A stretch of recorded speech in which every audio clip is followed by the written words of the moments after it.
الحمد لله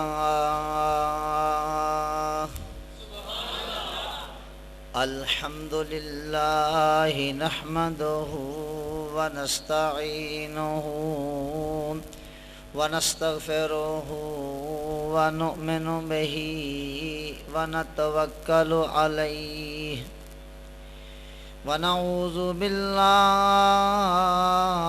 من شرور أنفسنا ومن سيئات أعمالنا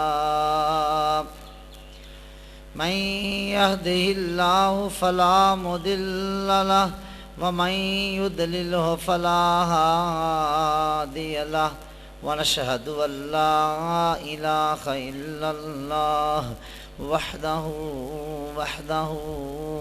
وحده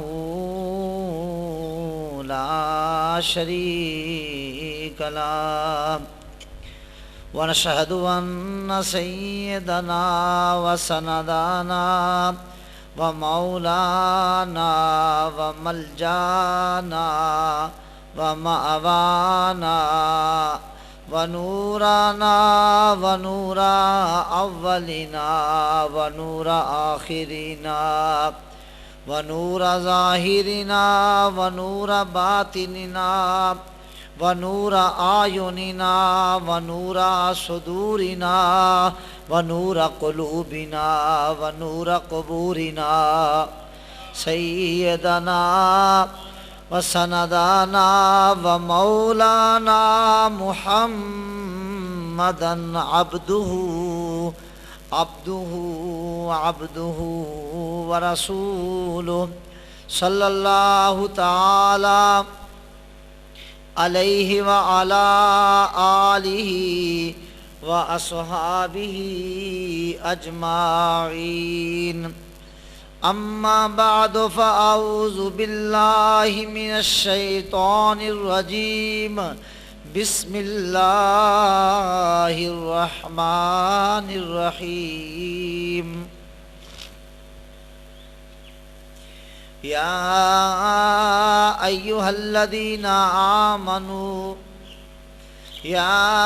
أيها الذين آمنوا اتقوا الله وابتغوا إليه الوسيلة وجاهدوا في سبيله لعلكم تفلحون صدق الله مولانا العظيم وصدق رسوله النبي الكريم الأمين ونحن على ذلك لمن الشاهدين والشاكرين والحمد لله رب العالمين مولایا صلی وسلم دائما ابدا على حبيبك خير الخلق كلهم جاءت لدعوته الأشجار ساجدة تمشي إليه على ساق بلا قدم مولایا صلی وسلم دائما ابدا على حبيبك خير الخلق كلهم جاءت لدعوته الأشجار ساجدة تمشي إليه على ساق بلا قدم مولایا صلی وسلم دائما ابدا على حبيبك خير الخلق كلهم محبت سے صلاۃ و سلام تاکہ برکت ہو جائے الصلاۃ والسلام علیک یا رسول اللہ وعلى آلك وصحابك يا حبيب الله صلاة والسلام عليك يا رسول الله وعلى آلك وصحابك يا حبيب الله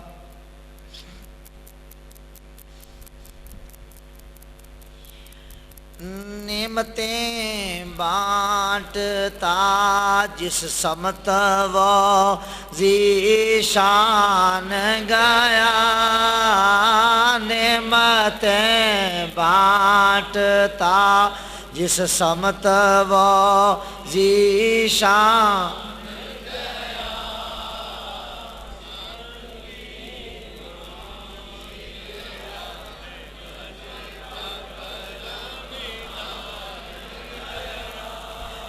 نعمتیں بانٹتا جس سمت وہ ذیشان گیا، ساتھ ہی منشی رحمت کا قلم دان گیا، ساتھ ہی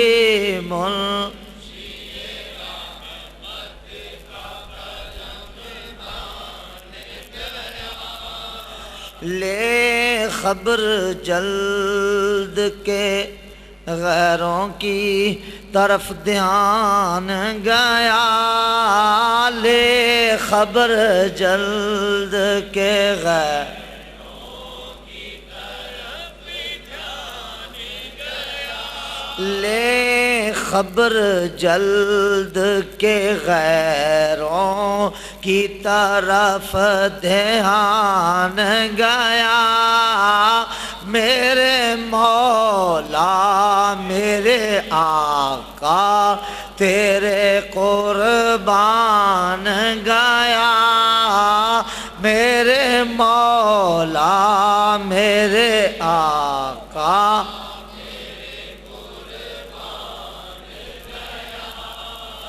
انہیں جانا انہیں مانا، نہ رکھا غیر سے کام، انہیں جانا انہیں مانا، نہ رکھا غیر سے کام، للہ الحمد میں دنیا سے مسلمان گیا، للہ الحمد میں دنیا سے مسلمان گیا، دل ہے وہ دل جو تیری یاد سے معمور رہا، دل ہے وہ دل جو تیری یاد سے معمور رہا، سر ہے وہ سر جو تیرے قدموں پہ قربان گیا، سر ہے وہ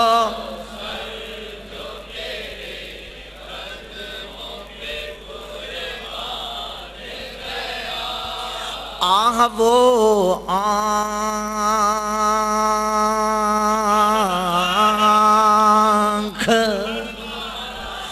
آہ وہ آنکھ کے ناکام تمنا ہی رہی، آہ وہ آنکھ کے ناکام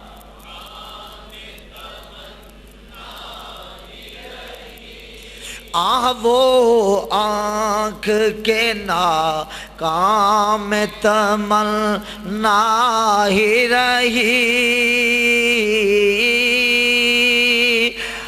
ہائے وہ دل جو تیرے در سے پر ارمان گیا، ہائے وہ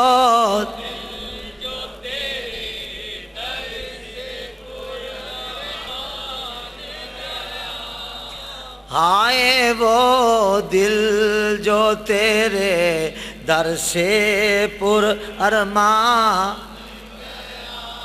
آج لے ان کی پناہ، آج مدد مانگ ان سے، آج لے ان کی پناہ، آج مدد مانگ ان سے، آج لے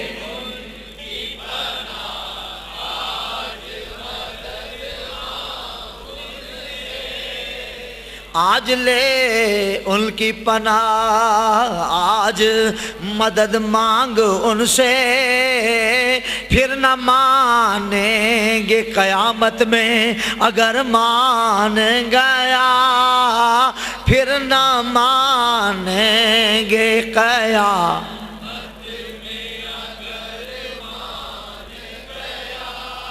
اور تم پر میرے آقا کی عنایت نہ سہی، اور تم پر میرے آقا کی عنایت نہ سہی، نجدیوں کلمہ پڑھانے کا بھی احسان گیا، نجدیوں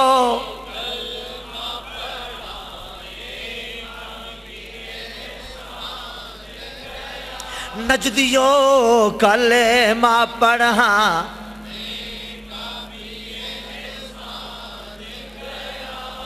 افر منکر یہ بڑھا جوش تعصب آخر، افر منکر یہ بڑا جوش تعصب آخر، بھیڑ میں ہاتھ سے کم بخت کے ایمان گیا، بھیڑ میں ہاتھ سے کم بخت کے ایمان گیا، بھیڑ میں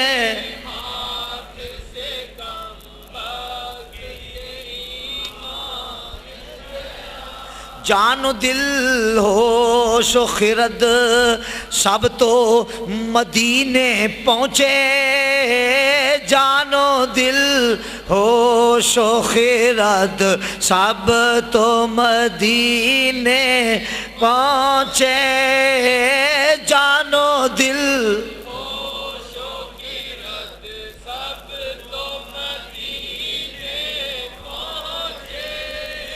تم نہیں چلتے رضا سارا تو سامان گیا، تم نہیں چلتے رضا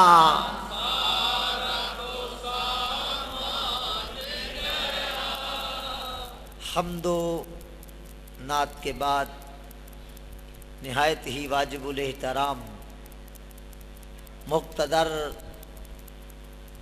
علماء اسلام، مبلغین اسلام، نعت خوانان خوش الحان، قراء حضرات اور نہایت ہی قابل عزت و احترام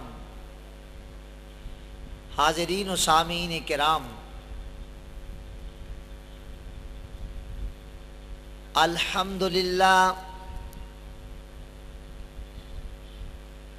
ہمارا یہ ماہانہ تربیتی اجتماع ہر انگریزی مہینے کی دوسری اتوار کو جامعہ اسلامیہ رضویہ میں منعقد ہوتا ہے، اور آج بھی حسب معمول منعقد ہو رہا ہے۔ سبحان اللہ۔ ہم اللہ تعالیٰ کا جتنا بھی شکر ادا کریں کم ہے کہ اس نے ہمیں اپنی اور اپنے محبوب کی یاد اور محبت کے لیے منتخب فرما لیا۔ یقین فرمائیں کہ ہمارے ہاں اتوار کا دن بطور چھٹی منایا جاتا ہے، اور ہمارے مسلمان بھائیوں کا ذہن یہ بنا ہوا ہے کہ پورا ہفتہ کام کرتے رہتے ہیں، اتوار کو سو کر دیر سے اٹھیں گے اور پھر ناشتہ کریں گے اور چھٹی منائیں گے۔ میرے بھیا، میں آپ سے دست بستہ عرض کرتا ہوں، آپ اتوار کو آرام ضرور فرمائیے لیکن نماز فجر کو کبھی قضا نہ فرمائیے۔ اور آج جس طرح ماہ جون ہے، اس کی 11 تاریخ ہے، گرمی اپنے پورے جوبن پر اور آب و تاب پر ہے، آپ حضرات کا گھروں سے نکلنا اور سفر کر کے یہاں تک تشریف لانا یہ بہت بڑا کارنامہ ہے۔ میں آپ حضرات کا دل و جان سے شکر گزار ہوں کہ آپ اجتماع میں تشریف لائے اور آ کر میری حوصلہ افزائی فرمائی۔ اللہ تعالیٰ اس پر آپ کو اپنے ہاں سے جزائے خیر عطا فرمائے۔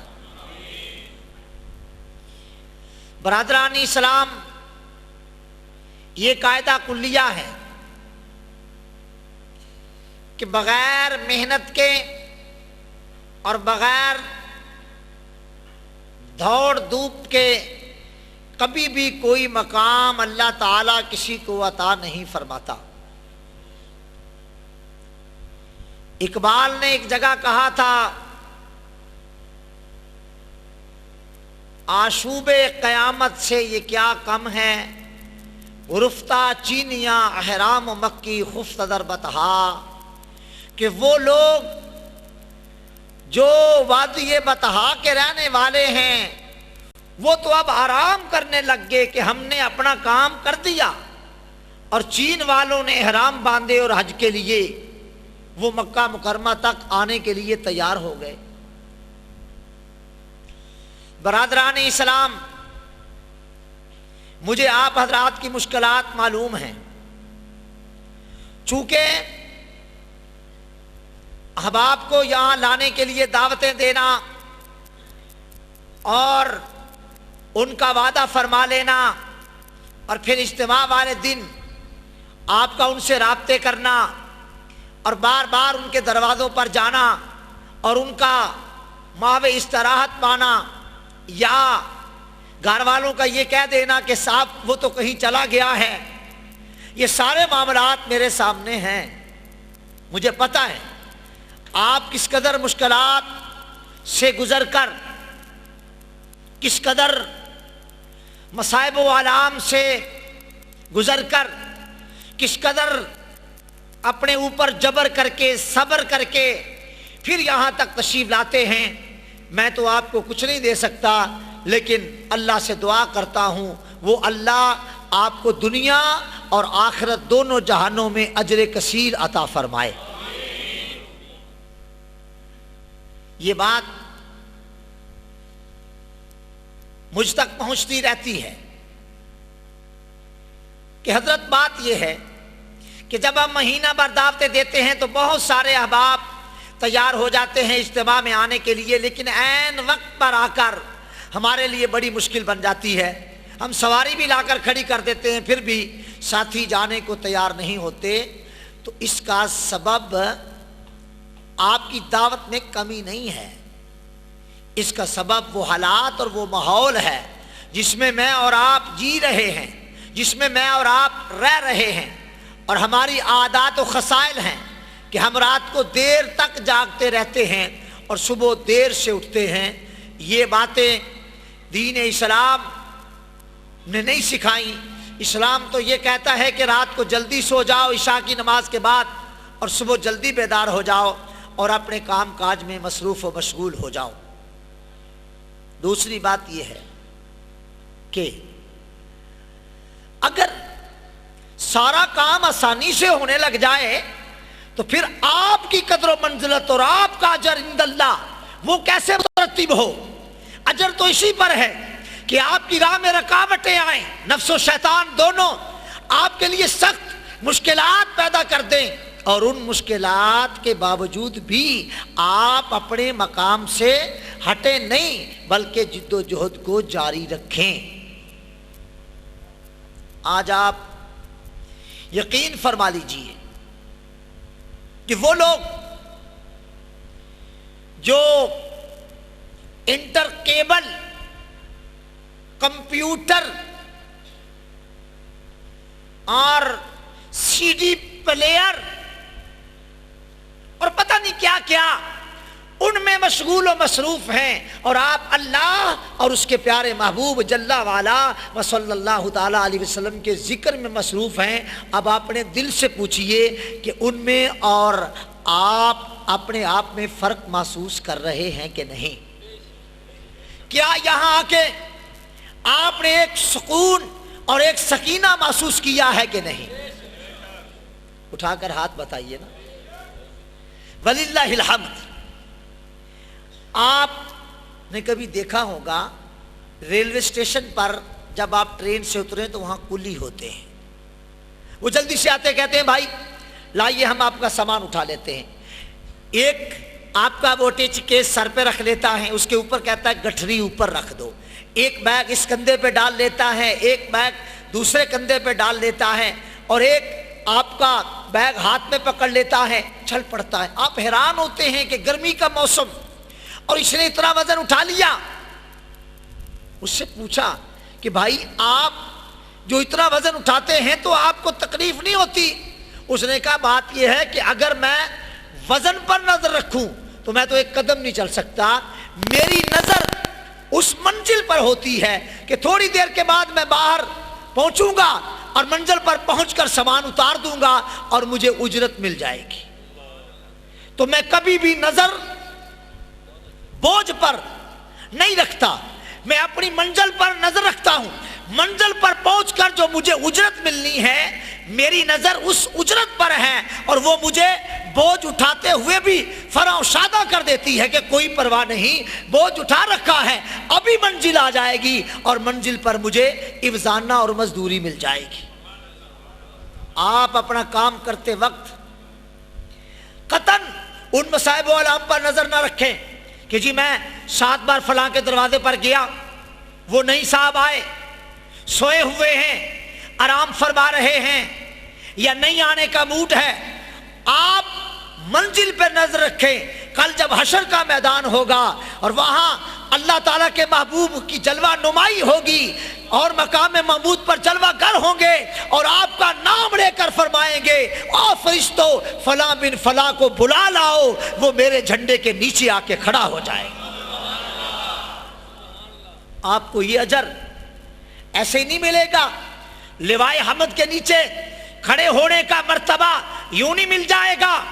امام احمد رضا نور اللہ مرکزہ فرمایا کرتے تھے کہ گرمیے محشر سے جب بڑکے بدن، گرمیے محشر سے جب بڑکے بدن، دامن محبوب کی ٹھنڈی ہوا کا ساتھ ہو۔ دامن تک پہنچو گے تو ٹھنڈی ہوا ملے گی، اور اس دامن تک پہنچنے کے لیے مجاہدہ کرنا پڑے گا، مشقتیں اٹھانی پڑیں گی، لوگوں کے تانے سننے پڑیں گے، لوگوں کی ٹچکریں سننی پڑیں گی، لوگوں کے اعتراضات سننے پڑیں گے، لیکن انجام کیا ہوگا؟ معاشر میں سب کھڑے ہوں گے، میں اور آپ بھی ہوں گے۔ بس وہ کیا مقامی ہنسی ہوگا، وہ کیا منظر ہنسی ہوگا، کیا وہ اعلیٰ منظر ہوگا۔ اگر چاہوں تو نقشہ کھینچ کر الفاظ میں رکھ دوں، مگر تیرے تخیل سے فزوں تر ہے وہ نظارہ۔ اللہ کے حبیب فرماتے ہوں گے بلا لاؤ شہباز قادری کو، وہ ہمارے خدام میں کھڑا ہو جائے، بلا لاؤ قاری افضال کو، فرشتوں وہ ہمارے خدام میں کھڑا ہو جائے، بلا لاؤ محمد جمیل قادری کو، وہ ہمارے خدام میں کھڑا ہو جائے، بلا لاؤ شہزاد قادری کو، ہمارے خدام میں کھڑا ہو جائے، بلا لاؤ ہمارے عمران قادری کو، ہمارے خدام میں کھڑا ہو جائے، اور کھڑا کر کے پھر کہیں گے اے منادی حشر تو اب ندا دے، اے منادی حشر تو اب ندا دے، لاؤ میرے شہزادے، لاؤ میرے بیٹے عبد القادر جیلانی کو میرے قریب کھڑا کر دو، اور اے منادی حشر تو کہہ ہاں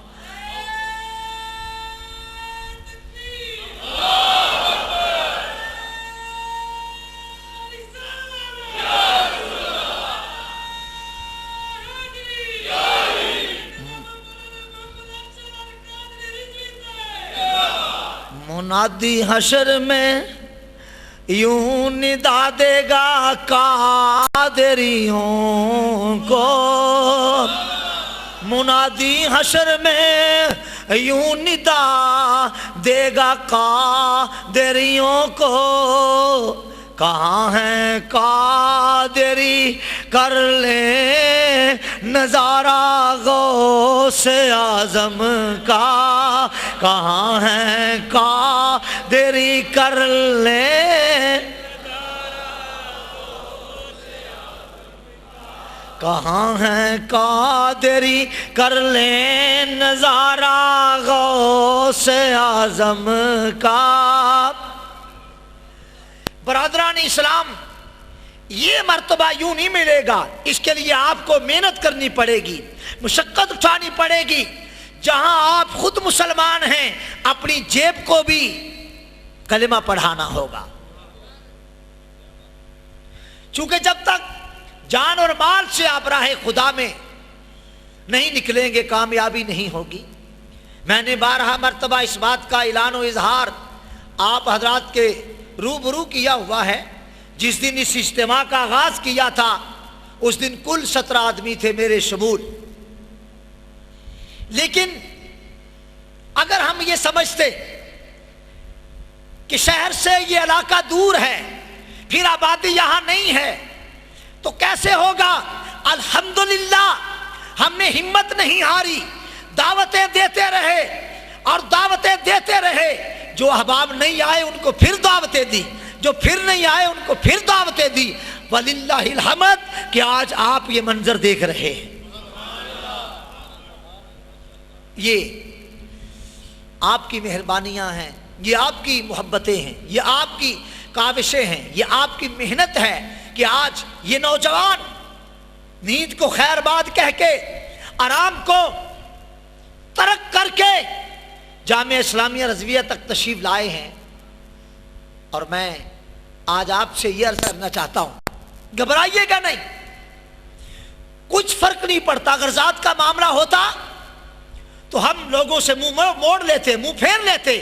یہ دین کا معاملہ ہے، اس کے لیے الحمدللہ آپ کو معلوم تو ہے ہی، میں پھر عرض کیے دیتا ہوں، واللہ میں احباب کے آگے ہاتھ جوڑ جوڑ کر ان کو دعوتیں دیتا ہوں، بھائی آپ تشریف لائیے گا ہمارے ہاں، بھائی آپ تشریف لائیے گا، تو تب جا کر کہیں دل میں بات بیٹھتی ہے۔ بس یہاں تک آنا ہی مشکل ہے، جب کوئی آ جاتا ہے تو پھر کہیں جاتا آنا ہی مشکل ہے نا۔ یہ ماحول اور یہ نظارہ جو ایک بار دیکھ لیتا ہے پھر اس کو دوبارہ کہنے کی ضرورت نہیں پڑتی۔ اور آپ سے گزارش کرتا ہوں، آپ جتنے احباب آئے ہو، بعض احباب کا یہ قول میرے کانوں تک پہنچا کہ جی حضرت باقاعدہ دعوتیں اپنے مریدین کو کہیں وہ دیں، تو جو ہم تو تقریر سننے کے لیے آتے ہیں ہمیں تو تقریر سنایا کریں، باقی باتیں اپنے مریدوں سے کریں۔ میرے بھیا اس میں کوئی شک نہیں کہ میں اپنے روحانی بیٹوں کو حکم دے سکتا ہوں، لیکن میرے نزدیک آپ کی اہمیت ان سے بھی زیادہ ہے کہ آپ مجھ پر احسان فرما کر آئے ہیں، آپ نے مجھ پر کرم نوازی فرمائی ہے، اور آپ سے عرض کرتا ہوں کہ آپ اللہ کے محبوب کے غلام تو ہیں نا، اور میں بھی آپ کا ایک بھائی ہوں۔ اگر آپ آج دین کی حمایت نصرت کے لیے کھڑے نہیں ہوتے، آسمان سے کوئی مخلوق نہیں اترے گی، کوئی پیغمبر قیامت تک اب نیا نہیں آئے گا۔ رشد و ہدایت کا سلسلہ اب تم سے جاری رہے گا۔ جو کام پہلے انبیاء کرام فرماتے رہے وہ کام اب تم سے لیا جائے گا۔ دعوت و تبلیغ کا کام تم ہی کو کرنا ہے، مگر یاد رکھو سب سے پہلے تصحیح عقیدہ شرط ہے۔ دعوت و تبلیغ کے لیے تصحیح عقیدہ شرط ہے۔ مجھے لوگ کہتے ہیں کہ جی نماز کی بات کرنی چاہیے، جی کرنی چاہیے، حج کی بات کرنی چاہیے، جی کرنی چاہیے، زکوٰۃ کی بات کرنی چاہیے، جی کرنی چاہیے، روزہ کی بات کرنی چاہیے، جی کرنی چاہیے، صدقات کی بات کرنی چاہیے، جی کرنی چاہیے، فضائل اعمال کی بات کرنی چاہیے، جی کرنی چاہیے، مگر آپ بتائیں اعمال کرنے کیسے ہیں؟ وہ طریقہ کہاں سے سیکھیں گے؟ وہ عمل جو اللہ کے ہاں قبول ہو جائے اس کا طریقہ کیا ہے؟ بھئی ایک بندہ ساری دوپہر نفل پڑھتا رہتا ہے گرمیوں میں، اور ایک بندہ دوپہر کو سنت سمجھ کر سو جاتا ہے، دونوں بیدار، سو کر وہ بیدار ہوا، یہ صاحب نفلوں سے فارغ ہوئے۔ امام ربانی نے لکھا ہے کہ ثواب زیادہ کس کو ملا؟ اس کو جس نے ساری دوپہر نفل پڑھے، یا اس کو جو سویا رہا؟ ثواب اسے ملا ہے جو سویا رہا۔ تو اسلام میں ثواب کا دار و مدار مشقت پر نہیں ہے، بلکہ تتبع رسول پر ہے صلی اللہ علیہ وسلم۔ اللہ کے نبی علیہ السلام کی کس قدر کس نے تتبع کی۔ اب ایک طبقہ یہ کہتا ہے کہ جی لوگوں کو نمازی بنائیے، لوگوں کو اعمال صالحہ کی ترغیب دیجئے۔ قسم بخدا یہ دونوں باتیں سچی ہیں، مگر ان دونوں باتوں کی قبولیت کا مدار عقیدے کی درستی پر ہے۔ اگر ایک بندے کا عقیدہ صحیح نہیں ہے، وہ نمازیں 5 کی بجائے 7 پڑھتا ہے، منہ پر مار دی جائیں گی۔ مثلا وہ یہ کہتا ہے کہ جی نبی کریم صلی اللہ تعالی علیہ وآلہ وسلم کو یا رسول اللہ کہہ کے پکارنا معاذ اللہ یہ شرک ہے، اب وہ سمجھ لے کہ معاملہ اس کا گڑبڑ ہے، معاملہ اس کا گڑبڑ ہے۔ اس لیے کہ السلام علیکم ایھا النبی تو نماز میں پڑھتے ہو، تحیات میں پڑھتے ہو، اور پھر سلام پھیر کر کہتے ہو کہ یا رسول اللہ کہنا شرک ہے۔ یاد رکھ لو، جو کہے کہ یا رسول اللہ کہنا شرک ہے بدبخت ہے، بددینت ہے، بے حمیت ہے، اور وہ ایمان والا ہے جو اٹھتے بیٹھتے کہتا ہے یا رسول اللہ۔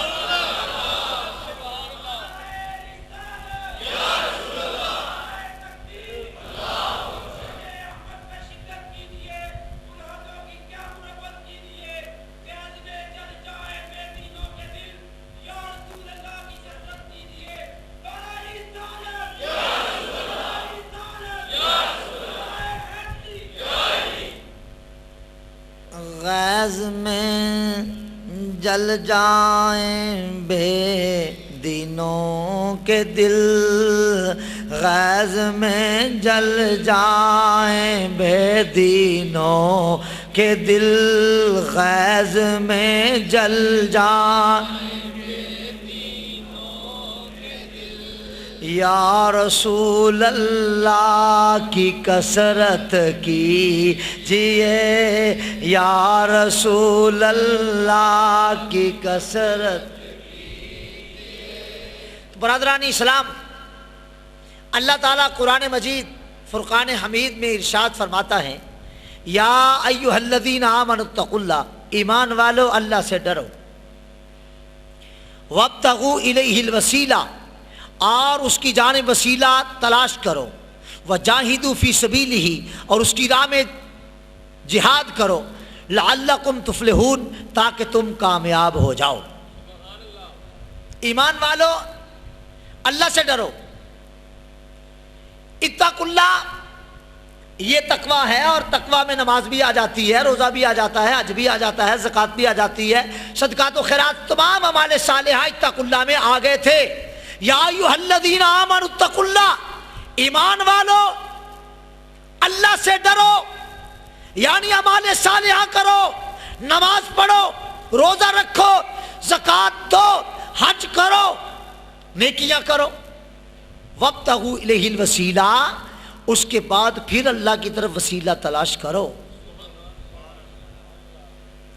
اعمال صالحہ کو وسیلہ کہنے والوں کو یہ یاد کر لینا چاہیے کہ اتقوا اللہ میں سارے اعمال داخل و شامل تھے، پھر وابتغوا الیہ الوسیلہ کہا، اور وسیلہ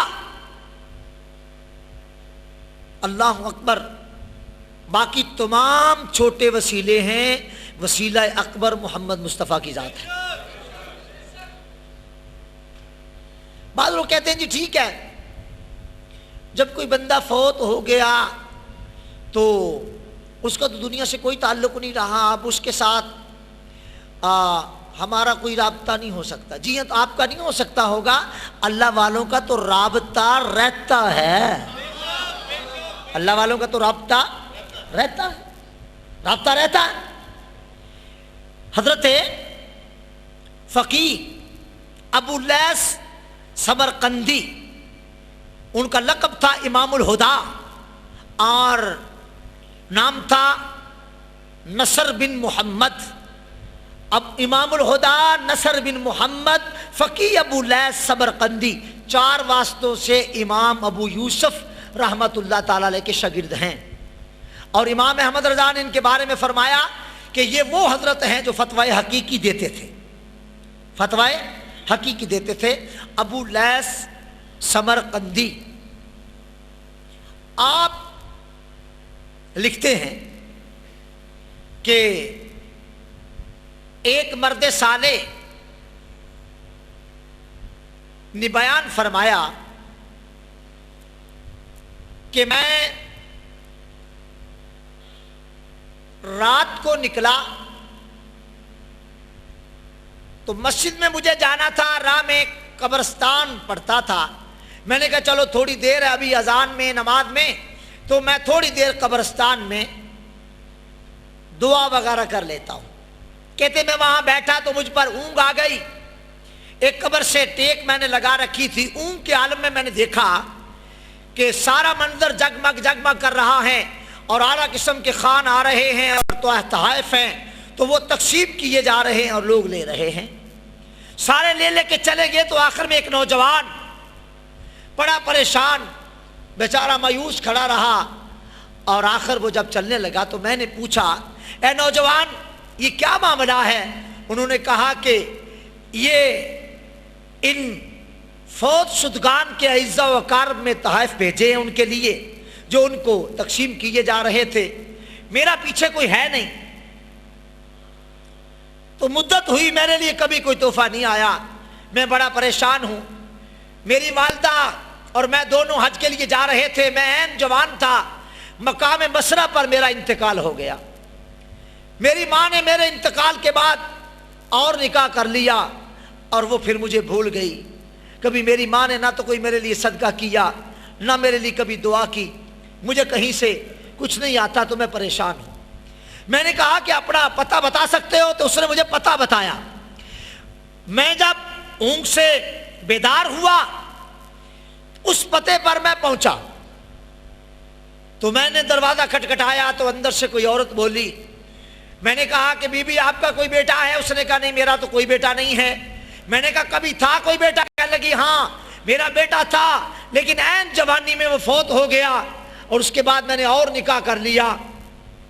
تو میں نے کہا اس طرح سے معاملہ ہوا ہے، تم نے کبھی دعا نہیں کی اور کبھی کوئی صدقہ و خیرات اس کی جانب سے نہیں کیا ایصال ثواب کے لیے؟ کہنے لگی میں بھول گئی. چنانچہ 1000 درہم اس نے مجھے دیے کہ یہ راہ خدا میں صرف کر دو. میں نے غرباء مساکین کو دیے اور میں آئندہ دعا بھی کروں گی. کہتے ہیں میں پھر اسی قبرستان میں گیا اور وہی دعا کے لیے بیٹھا. پھر وہی منظر دیکھا، بہت کچھ تقسیم ہو رہا تھا اور وہی لڑکا سفید کپڑے بڑا خوش باش نظر آیا. میں نے پوچھا اب کیا حال ہے؟ کہنے لگا آپ کا اللہ بھلا کرے، آپ نے میری والدہ کی توجہ ادھر کروائی، اس نے راہ خدا میں کچھ خرچ کیا، ایصال ثواب کیا، مجھے مل گیا اور میں آج خوش ہوں. فقیہ ابو لیث سمرقندی 4 واسطوں سے امام ابو یوسف جو شاگرد ہیں امام اعظم ابو حنیفہ کے، ان کے شاگرد ہیں. پتہ چلا مرنے والوں کو بھول نہیں جانا چاہیے، ایصال ثواب کرنا چاہیے، ختم دلواتے رہنا چاہیے، نیاز دیتے رہنا چاہیے اور اس کا ثواب ان کو پہنچتا ہے. مجھ سے میری والدہ ماجدہ علیہ رحمہ نے بیان فرمایا. ایک بار فرمانے لگی کہ بیٹا ایصال ثواب کے حوالے سے میں کوئی بات ماں جی سے کر رہا تھا.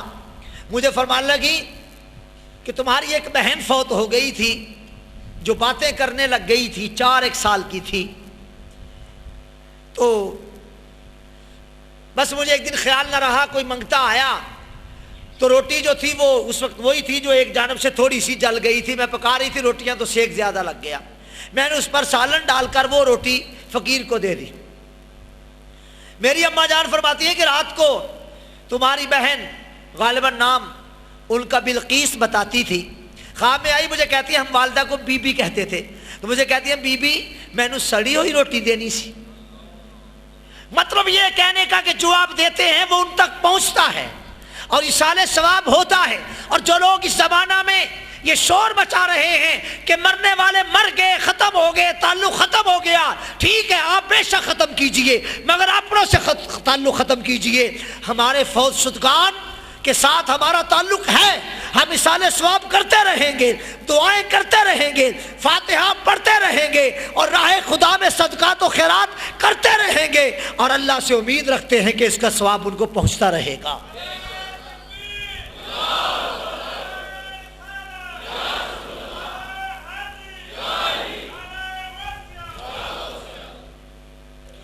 برادران اسلام،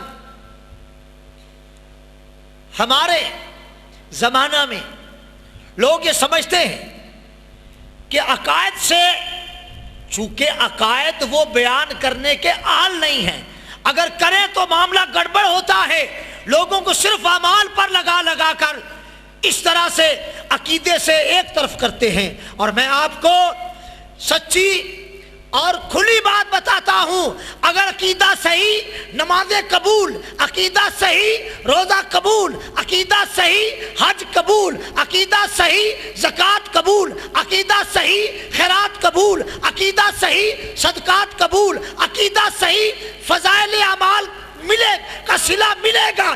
عقیدہ خراب، نہ نماز قبول، نہ روزہ قبول، نہ حج قبول، نہ زکوٰۃ قبول، نہ صدقات قبول، نہ خیرات قبول۔ تمام اعمال صالحہ کی قبولیت کا مدار ہے عقیدے کا صحیح ہونا۔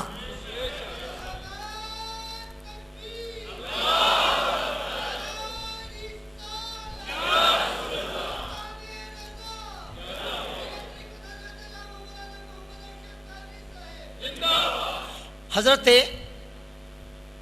خواجہ نظام الدین اولیاء دہلوی نور اللہ مرکزہ تشریف فرما تھے۔ کسی نے سوال کیا کہ حضرت یہ تو سمجھ میں آتا ہے کہ بندہ جب زندہ ہو تو وہ کسی کی مدد کر دے، تو مرنے کے بعد تو وہ مٹی کے نیچے چلا جاتا ہے اور ہزاروں من مٹی اوپر آ جاتی ہے، تو پھر وہ کیسے کسی کی مدد کرے گا؟ وہ تو بیچارہ خود دفن ہو گیا۔ تو آپ نے تھوڑا توقف کیا، فرمایا بھائی بات یہ ہے کہ اس وقت ہماری روح کو ہمارے جسم نے جذب کیا ہوا ہے، ہماری روح کو ہمارے جسم نے جذب کیا ہوا ہے، تو نظر کیا آتا ہے؟ جسم۔ عالم رویہ میں بھی کبھی آپ پہاڑوں پر اڑ رہے ہوں یا سمندر پر اڑ رہے ہوں یا صحرا میں اڑ رہے ہوں تو آپ کو آپ کا کیا نظر آتا ہے؟ جسم نظر آتا ہے نا۔ خواب میں بھی آپ خواب میں جہاز پر سفر کر رہے ہیں تو جسم ہی نظر آئے گا۔ کیوں؟ روح اس وقت جذب ہے اور مجذوب کیا ہے؟ جسم۔ اس نے اس کو جذب کیا ہوا نا، یہ جذب کرنے والی ہے، روح اس میں جذب ہے۔ قاعدہ یہ ہے کہ مجذوب نظر آئے گا اور جو جذب ہوگا وہ نظر نہیں آئے گا۔ تو آپ نے فرمایا کہ اس وقت ہمارے اجساد نے ہماری روحوں کو جذب کیا ہوا ہے، تو روح نظر نہیں آتی، جسم نظر آتا ہے۔ ایک وقت آتا ہے کہ جب روح جسم کو جذب کر لیتی ہے، تو جب روح جسم کو جذب کر لے، جب جسم روح کو جذب کرے، جسم غالب ہے، یہ اپنی استعداد کے مطابق کام کرے گا، اور جب روح جسم کو جذب کر لے تو پھر وہ اپنی پوری تیزی سے کام دکھاتی ہے۔ فرماتے ہیں کسی ولی پر قبر میں جا کر چند ساعت بھی نہیں گزرتی کہ اس کی روح اس کے جسم کو جذب نہ کر لے۔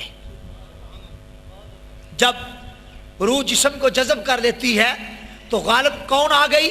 روح کے لیے کوئی مشکل نہیں کہ ابھی 1000 میل مشرق کو چلی جائے یا ابھی 1000 میل مغرب کو چلی جائے۔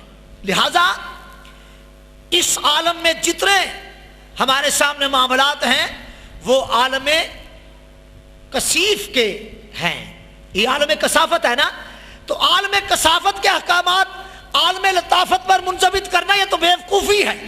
آپ دیکھیں میں اگر مدینہ طیبہ جانا چاہوں بائی ایئر بھی تو 4.5 گھنٹے لاہور سے جدہ، اور پھر آگے بائی ایئر بھی جانا ہو تو 1 گھنٹہ کم از کم آگے مدینہ طیبہ کا، تو 5.5 گھنٹے۔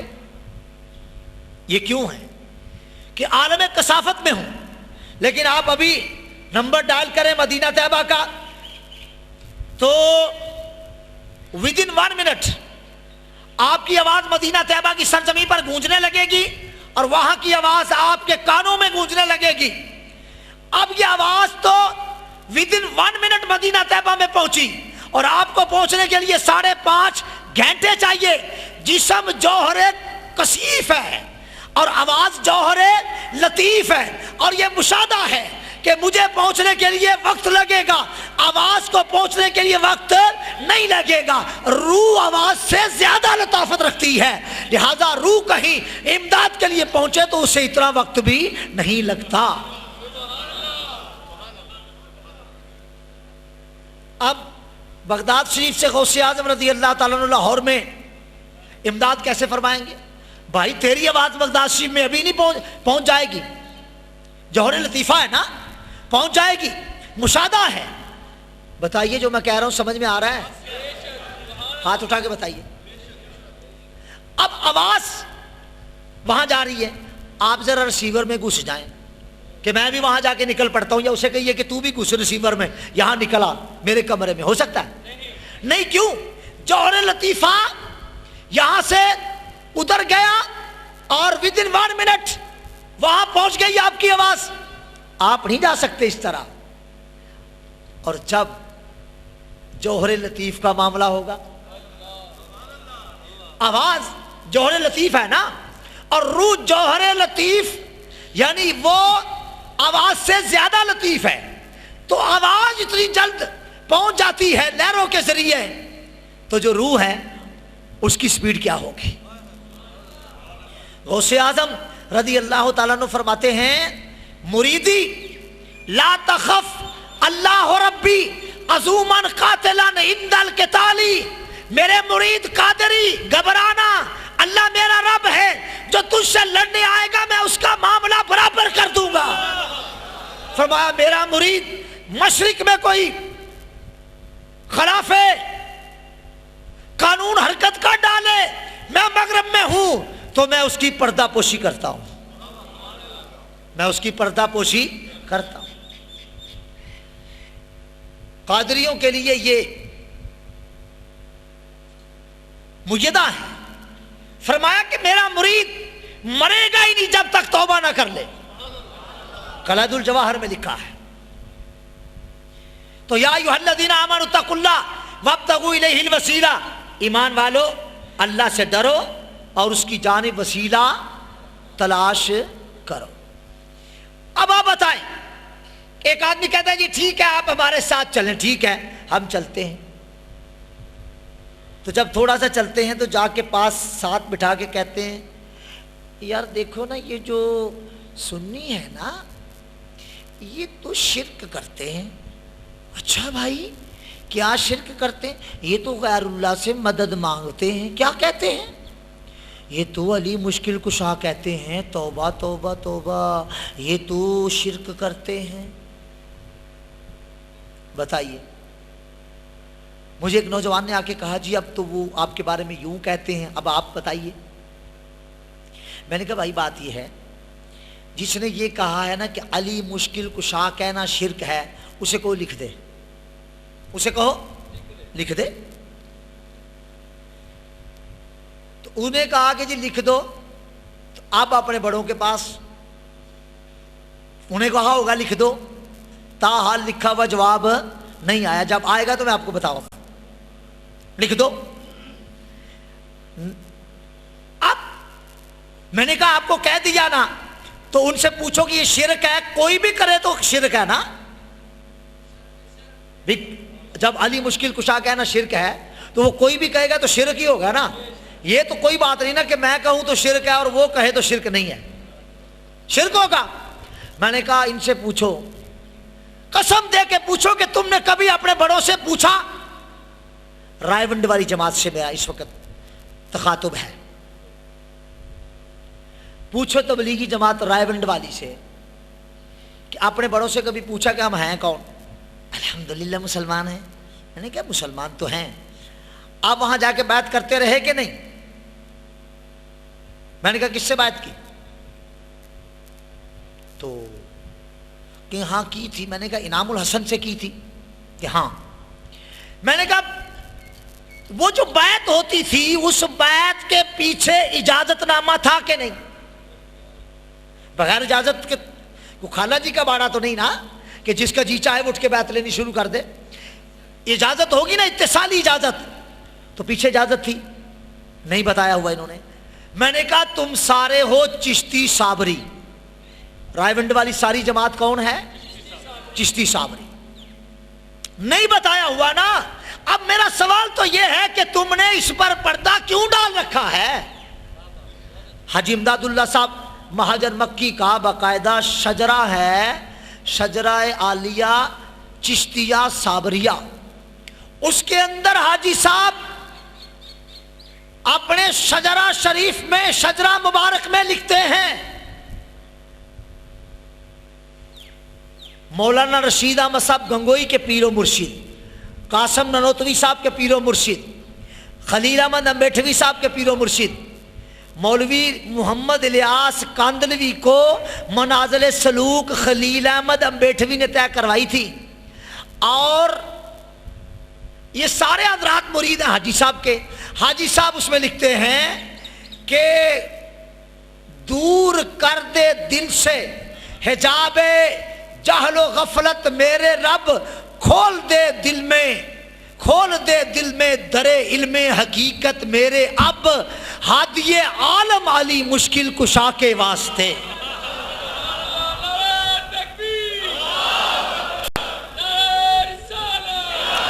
میں اماں کی گود میں بیٹھ کر نہیں کہہ رہا، جو کہہ رہا ہوں ریکارڈ ہو رہا ہے، سی ڈی بن رہی ہے، آڈیو ریکارڈ ہو رہی ہے. میں نے جو کہا ہے اگر یا علی مشکل کشا کہنا شرک ہے، پہلا فتویٰ اپنے دادا جان پر لگائیے. اور اگر معاذ اللہ وہاں شرک ثابت ہوا، تمہاری بیعتیں ٹوٹ گئیں، خلافتیں سلب ہو گئیں، سارا نظام دعوت و تبلیغ کا درم برم ہو گیا. دو ہی باتیں ہیں، یا تو کہنا پڑے گا علی مشکل کشا کہنا حق ہے، اور اگر کہا نہ حق ہے تو تمہارا سارا سلسلہ آؤٹ.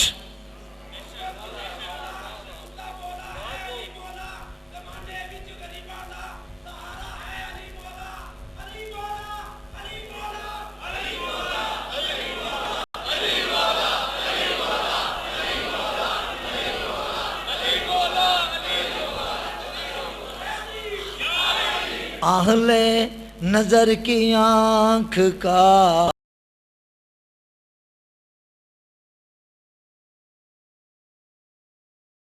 تارا علی علی، اہل نظر کی آنکھ کا تارا علی علی، اہل نظر کی آنکھ کا تارا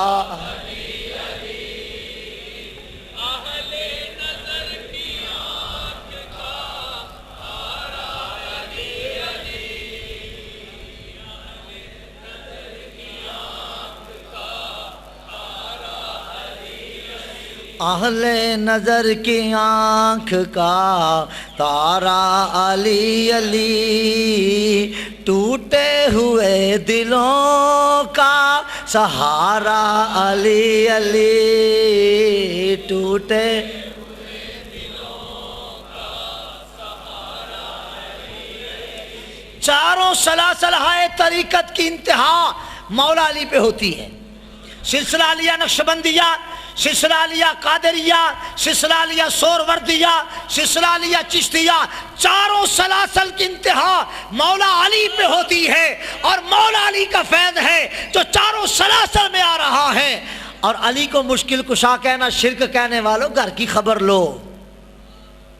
خلوص دل سے جو علی کا نام لیتا ہے، تمام عمر وہ لذتیں تمام لیتا ہے. پانچا سوال تو میرے بھیا ہمارا عقیدہ جو ہے، ہم کہتے ہیں یا رسول اللہ المدد، کہو نجدی کہہ دے آج یا رسول اللہ، ورنہ حشر میں تو کہے گا وہاں رسول اللہ نہیں مانیں گے، حشر میں کہنا پڑے گا۔ بخاری کی حدیث ہے، پھر پھرا کے سب جگہ سے آخر آ کے التجا کرنی پڑے گی یا رسول اللہ المدد۔ بخاری سب ٹھکرا دیں گے، آدم علیہ السلام ابونا، ہمارے بابا جان ٹھکرا دیں گے، اذهبوا الی غیری کہہ دیں گے، حضرت شیس اذهبوا الی غیری کہہ دیں گے، حضرت نوح اذهبوا الی غیری کہہ دیں گے، حضرت ابراہیم اذهبوا الی غیری کہہ دیں گے، حضرت داؤد اذهبوا الی غیری کہہ دیں گے، عیسیٰ علیہ السلام کہیں گے میں بتاتا ہوں، محمد مصطفیٰ کے در پہ چلے جاؤ۔ سارے انبیاء جب کہہ دیں گے اذهبوا الی غیری، تو کیا نبی پاک علیہ السلام بھی اذهبوا الی غیری کہیں گے؟ نہیں، آپ کہیں گے انا لہا۔ کیا کہیں گے؟ انا لہا، انا لہا، میں ہوں تمہارے لیے، میں ہوں تمہارے لیے، میں شفاعت کرتا ہوں، میں آج تمہاری مدد کرتا ہوں۔ تو حشر میں نبی علیہ السلام سے مدد مانگنی پڑے تو آج مانگو، آج لے ان کی پناہ، آج مدد مانگ ان سے، پھر نہ مانیں گے قیامت میں اگر مان گیا۔ لہذا آپ عقیدہ سمجھ کر اور اس پر پوری طرح سے یقین رکھ کر کہ اہل سنت کا عقیدہ پر حق ہے وہ جسے امام احمد رضا رحمت اللہ علیہ نے بیان کیا ہے، پھر آپ کام کرنے کے لیے نکلیے، دعوت و تبلیغ کا کام کیجئے، لوگوں کو اللہ تعالیٰ کے محبوب کے در کا گدا بنائیے۔ امت میں ہم اتحاد چاہتے ہیں، ہم چاہتے ہیں ساری امت ایک ہو جائے، اور ساری امت کے ایک ہونے کے لیے ایک ہی نکتہ ہے کہ در مصطفیٰ پہ انہیں لے آؤ۔ کسی اور در پہ ہم جمع کریں، ہو سکتے ہیں لوگ؟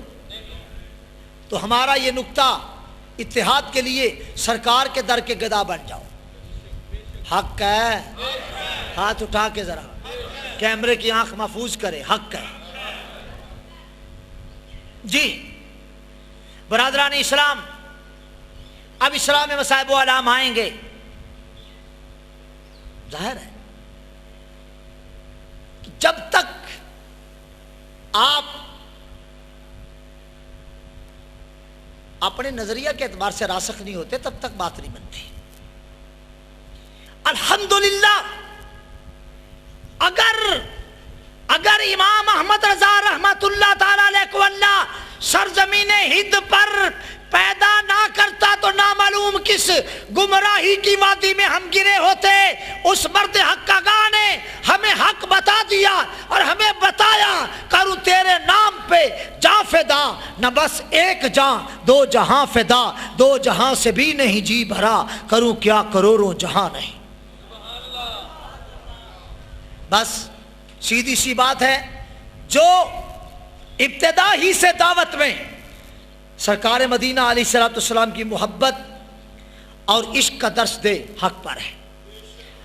اب یہی گروہ دیکھ لیجیے، رائے ونڈ والا جب دعوت کا آغاز کرتا تو کہتا ہے لا الہ الا اللہ، اس کا مفہوم بیان کرتے ہیں کہ بھائی لا الہ الا اللہ کا مطلب یہ ہے اللہ سے سب کچھ ہونے کا یقین اور بندے سے کچھ نہ ہونے کا یقین۔ انہیں قسم دے کے پوچھو کہ یہ عقیدہ اہل سنت کا ہے؟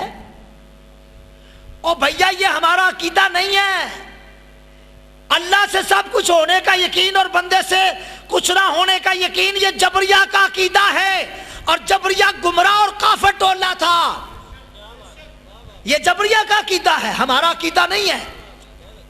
لا الہ الا اللہ کا یہ مفہوم اللہ سے سب کچھ ہونے کا یقین اور بندے سے کچھ نہ ہونے کا یقین باطل ہے۔ ہمارا عقیدہ کیا ہے؟ ہمارا عقیدہ یہ ہے لا الہ الا اللہ کا مفہوم یہ ہے اللہ سے وہ کچھ ہونے کا یقین جو اس کی شان کے لائق ہے، اور بندے سے وہ ہونے کا یقین جو اللہ چاہے۔ اپنا ریکارڈ درست کرو۔ اب یہ ہے کہ دو کتابیں اردو کی پڑھ کے سمجھ لینا کہ اب میں بہت بڑا مبلغ بن گیا ہوں، لہذا اب میں قوم کی رہنمائی کروں گا۔ اتنا نہیں چلوں کو پتا کہ لا الہ الا اللہ کا یہ مفہوم کہ اللہ سے سب کچھ ہونے کا یقین اور بندے سے کچھ نہ ہونے کا یقین، یہ عقیدہ اہل سنت کا نہیں ہے، یہ تو جبریہ کا مذہب ہے۔ ہمارا عقیدہ یہ ہے، میں نے تعریف کر دی مفہوم لا الہ الا اللہ کا مفہوم یہ ہے اللہ سے وہ کچھ ہونے کا یقین جو اس کی شان کے لائق ہے، اور بندے سے وہ ہونے کا یقین جو اللہ چاہے۔ اور اگر یہ کہہ دیا کہ بندے سے کچھ نہ ہونے کا یقین، تو جنابے والا کس کی کاروائی کا نتیجہ ہے؟ ہاں کوئی اماں کی گود میں تو نہیں بیٹھا، حق سچ کہہ رہا ہوں۔ اگر بندے سے کچھ نہ ہونے کا یقین یہ عقیدہ ہے تو جنابے والا کس کی کاروائی کا نتیجہ ہے؟ اب کہیں کیا کہیں گے؟ بھئی سب کچھ تو اللہ سے ہونے کا یقین ہے نا، بندے سے تو کچھ بھی ہونے کا یقین نہیں، تو جناب کس کی کاروائی کا نتیجہ ہے؟ اب بتاؤ، سمجھ گئے آپ؟ بولو سمجھ آ گئی؟ کیا لا الہ الا اللہ کا وہ مفہوم جو رائیونڈی جماعت بیان کرتی ہے وہ صحیح ہے؟ کھل کے کہو آپ۔ بھائی بنیاد غلط ہے نا، وہاں جبریہ کا عقیدہ کو چھیڑ دیا۔ مجھے نہیں پتا، میں یہ بھی نہیں کہتا کہ یہ بددیانتی سے انہوں نے کیا ہوگا، پتہ نہیں کتنے پاپڑ لوگوں نے بیلے ہوں گے، بیل بیل کے پاپڑ، انہیں یہ سارا کا سارا ڈوز زہر کی گولی چینی چڑھا کر دے دی ان کے حلق میں، اور انہوں نے آرام سے نگل لی کہ میٹھی میٹھی لگتی ہے۔ یہ عقیدہ اہل سنت کا نہیں ہے، یہ عقیدہ اہل اسلام کا نہیں ہے۔ اللہ سے سب کچھ ہونے کا یقین، بندے سے کچھ نہ ہونے کا یقین، تو بیٹا تو غرق ہوا کہ نہیں؟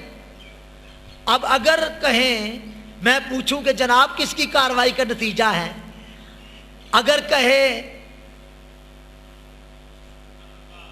اپنے عقیدے کے مطابق، تو اس کی کیا پوزیشن بنے گی؟ ہاں ایک ادھر تو وہ فرما رہا اللہ الصمد لم یلد ولم یولد، بچاؤ توحید کو۔ او بھائی یہ عقیدہ ہمارا نہیں ہے۔ لا الہ الا اللہ کا مفہوم جب آپ بیان کریں گے تو یہ کریں گے اللہ سے وہ کچھ ہونے کا یقین جو اس کی شان کے لائق ہے، اور بندے سے وہ ہونے کا یقین جو اللہ چاہے۔ نمبر 2، ہمارا عقیدہ یہ ہے کہ ہم اللہ تعالیٰ کو خالق الاعمال مانتے ہیں، کاسب الاعمال نہیں مانتے۔ اللہ خالق الاعمال ہے، کاسب الاعمال نہیں ہے۔ اگر اللہ کو کاسب الاعمال مان لیا پھر بندہ تو ہو گئی پتلی، تار گھمائی، چل بھئی یہاں جھوٹ بول دے، چل بھئی یہاں جوا کھیل لے، چل بھئی یہاں شراب پی لے، چل بھئی یہاں نماز پڑھ لے، تو اب سزا و جزا کا ہے پہ دینی ہے۔ اللہ تعالیٰ کاسب الاعمال نہیں ہے، خالق الاعمال ہے۔ کاسب الاعمال بندہ ہے، اللہ کیا ہے؟ خالق الاعمال۔ اللہ کیا ہے؟ خالق الاعمال ہے، وہ کاسب الاعمال نہیں۔ اصل میں بات یہ ہے کہ جب تک علمی پوزیشن مضبوط نہ ہو تب تک دعوت و تبلیغ رنگ نہیں لاتی۔ 1000 گیدڑ یہاں لا کے سڑک پہ کھڑا کر دو، ایک شیر آ جائے، کتنے گیدڑ میدان میں رہ جائیں گے؟ تو ہمارے اولیاء کاملین فرماتے تھے ہم نے گیدڑ تیار نہیں کرنے ہیں، لاؤ لشکر نہیں بنانا، شیر بنانا، شیر چاہے ایک بنے۔ احمد رضا ایک ہی پہ پیدا ہوا نا۔ تجلی ماہنامہ تجلی دیوبند کے ایڈیٹر عامر عثمانی صاحب لکھتے ہیں کہ کام تو ہمارے علماء نے بہت کیا، دعوت و تبلیغ کا کام کیا، کتابیں لکھی، مدرسے بنائے، بڑی چلت پھرت کی، لیکن جب لوگوں کے کسی کے ساتھ جانے کا وقت آیا تو لوگ احمد رضا کے ساتھ چلے گئے۔ احمد رضا تو باہر نکلا ہی نہیں، لاہور تک آنا سندے صحیح سے ثابت نہیں، وہ تو گھر میں بیٹھ کر کام کیا، سارا حجرے کا کام ہے، اپنی خانقاہ میں مدرسہ میں بیٹھ کے کام کیا۔ لیکن مسلمانوں کا کثیر طبقہ مولانا احمد رضا کے ساتھ کیوں چلا گیا؟ رضا نے کہا تھا جان ہے عشق مصطفیٰ روز فضو کرے خدا، جس کو ہو درد کا مزہ ناز دوا اٹھائے کیوں، پھر کے گلی گلی تباہ ٹھوکرے سب کی کھائے کیوں، دل کو جو عقل دے خدا وہ تیری گلی سے جائے کیوں۔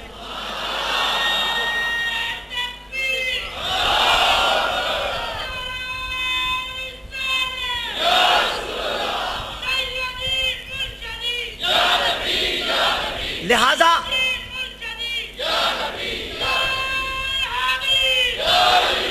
آغاز پر